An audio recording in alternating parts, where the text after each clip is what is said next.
in a fucking boat, or an emu at full speed. I was very possible. I turned to the camera crew, I'm like, hide behind the van, I will go and I will deal with this. Okay, I follow my dad into the woods. Past these signs, danger, do not trespass, radiation poisoning. You're constantly told when you're in Chernobyl that you cannot touch or lean on any surface for fear of radiation poisoning. Therefore, the only way that my 79-year-old father is able to relieve himself in the woods is with my assistance.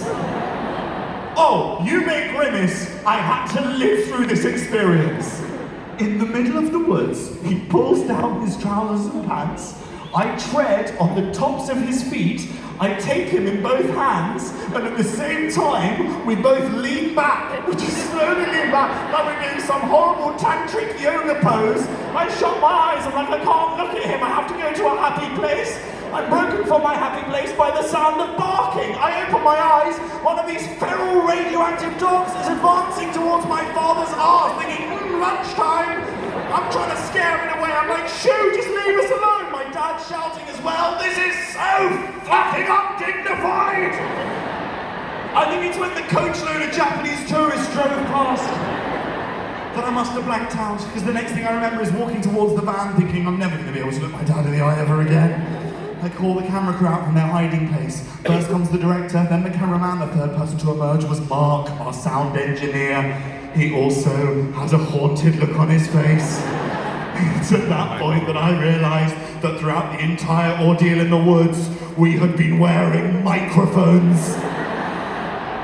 Then, as if it couldn't get any worse, the crunch of tyres on gravel. I turn to my right, armoured vehicle has pulled up. From that armoured vehicle emerged 3 armed members of Ukrainian military police. They assess the scene. They see my father's ashen face. They see the signs that we have ignored, and the sight of Chernobyl's second worst ever nuclear fallout.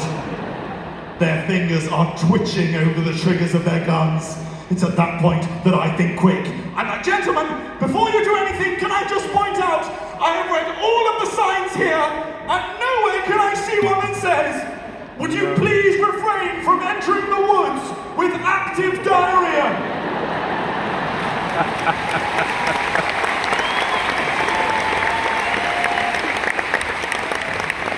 Manchester! You've been a fucking delight.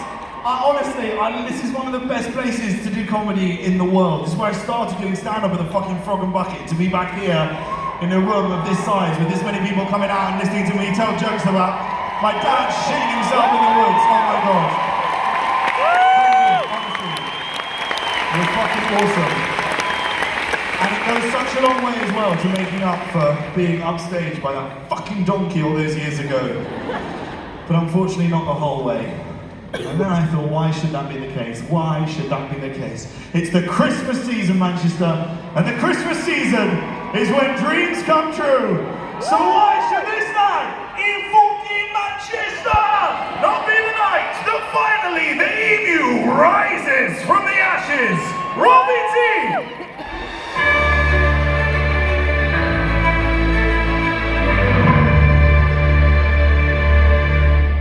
I've taken it upon myself to write my very own musical that finally places the emu front and centre. To do so, I've enlisted the help of the godfather of musical theatre, Lord Andrew Lloyd Webber.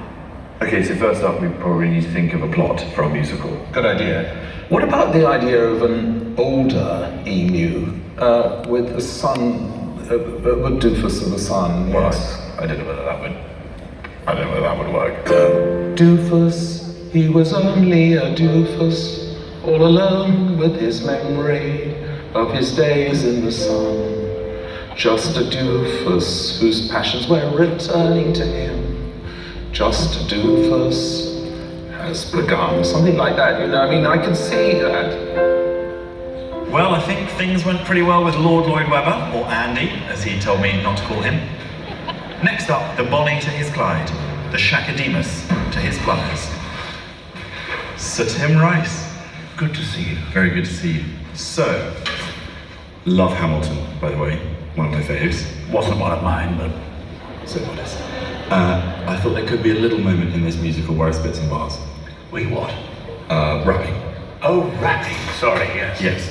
Don't deny, I can fly. I don't care what they say. Things will go my way. I ain't an ostrich. I am an emu bitch.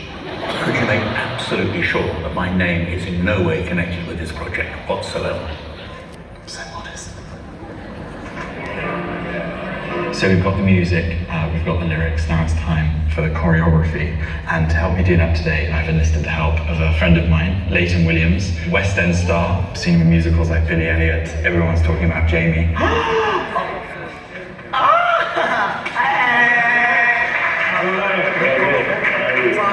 6, 7, I'm stand, kick.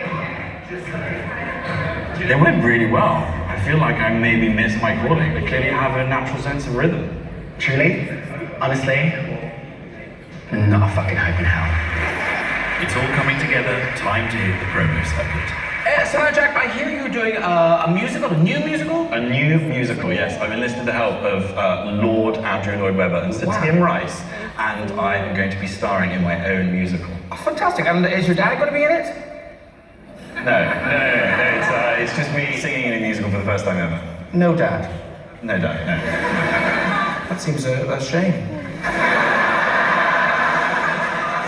What's the next question?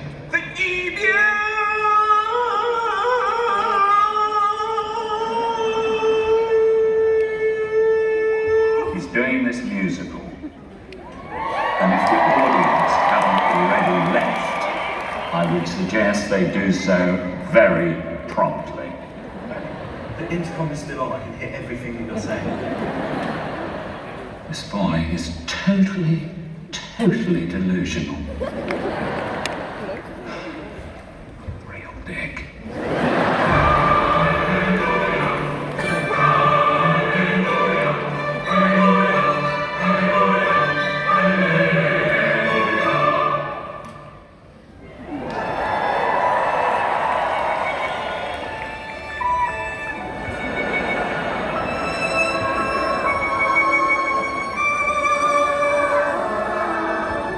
Perhaps you recognize the scene. It's not so strange for you and me. It looks kind of familiar, but look again, what do you see? Forget the donkey, forget the sheep, forget baby Jesus. It's all about me. The emu,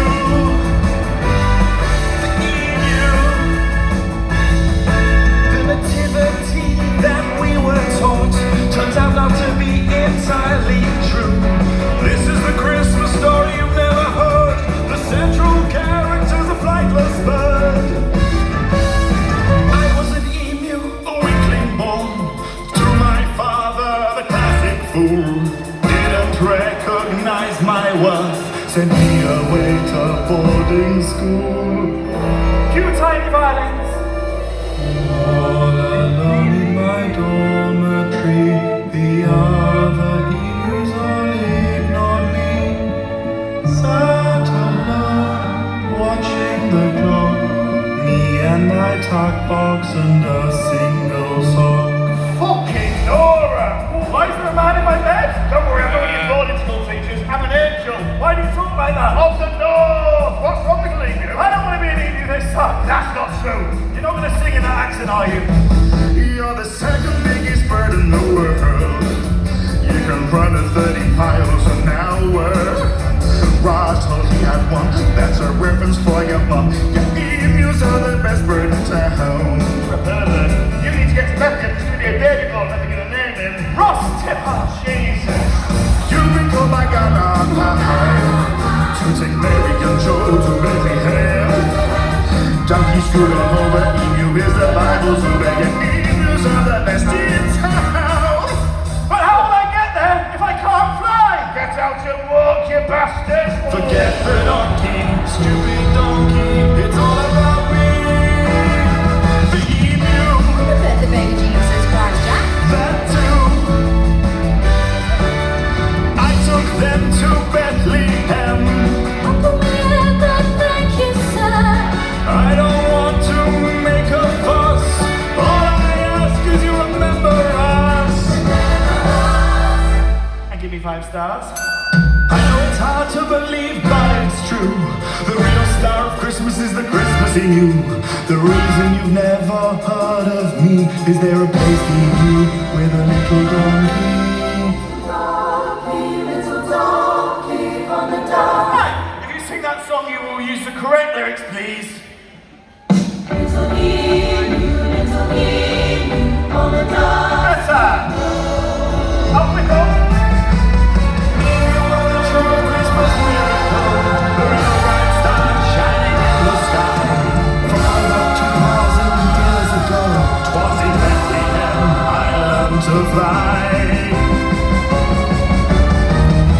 Forget the donkeys, forget the sheep, forget baby Jesus. It's all about me. It's all about me. The EU, the EU, the EU.